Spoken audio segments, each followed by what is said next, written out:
Znači, kako komentirate ovo što je prošao proračun gospodinu Bandiću? Pa ja mislim da ne treba ovoga, pogotovo ne našim građanima koji su imali priliku preko medija promatrati cijelu ovu situaciju od kada je ona započela, a započela je time što su Neovisni za Hrvatsku rekli da neće podržati proračun. Dakle, bilo je u potpunosti jasno da će na kraju biti ovakav ishod, odnosno da će gospodin Bandić dobro istrgovati.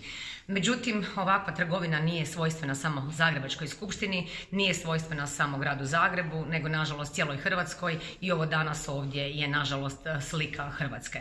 Također bih htjela naglasiti da gospodin Polovanec, gospodin Ćorić i gospodin general Miličević da zapravo pripadaju nekim klubovima i da ta njihova pripadnost također nam nešto govori. Dakle, gospodin Ćorić, on je tajnik gospodinu Beljaku, gospodin Polovanec, dakle, je iz kluba gospodina Kosora koji se evo do jučer kleo da do ovakve situacije neće doći i ja bih naglasila zašto su upravo sada Neovisni za Hrvatsku izašli i nisu nastavili sudjelovati dalje u sjednici.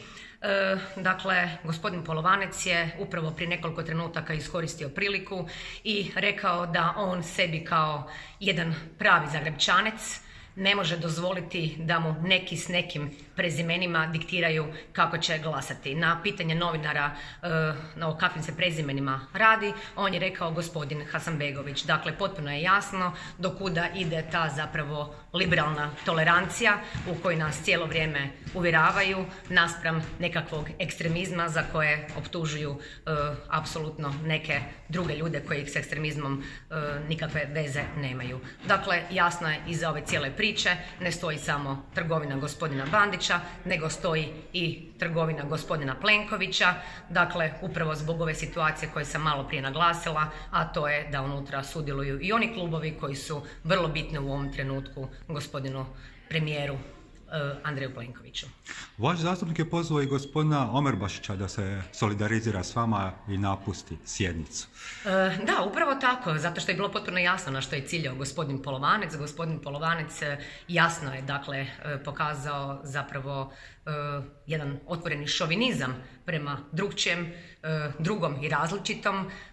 Naravno, gospodin Omerbašić ovdje je predstavnik jedne vjerske zajednice na koju je gospodin Polovanec ciljao i ako doista smatra da nakon izjave čovjeka koji je upravo dao podršku gospodinu Bandiću i njegovome klubu i on sam ima obraza nastaviti sjediti u klupama kluba Milan Bandić 365, evo neka to čini i dalje i gospodin Omerbašić.